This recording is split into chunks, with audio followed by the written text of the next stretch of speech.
සැරට උකුවට කනවා නම් ඉතින් සාලේ හොද්දක් තමයි. කොහොමද රස පාට සාලේද සූඩුද කියලා ඉතින් ඔයාලම තමයි කියන්න ඕනේ. හොඳට සුද්ධ කරලා හොදලා කහ කුඩු, ලුණු කුඩු, ගම්මිරිස් කුඩු දාලා හොඳට ආදරෙන් අත ගාලා පැත්තකින් තියාගන්න.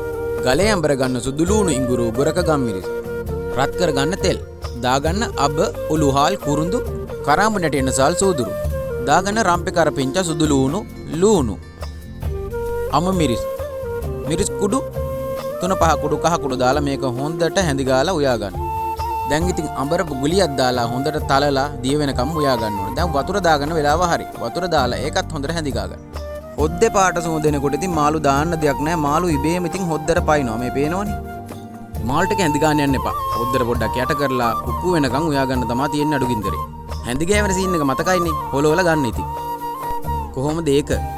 සුවඳ පාට රස කියලා වැඩක් නැහැ ඉතින්. උණු රෝස් පාන් කෑල්ලකුත් තිබ්බනම් ඉතින් කොහොමද?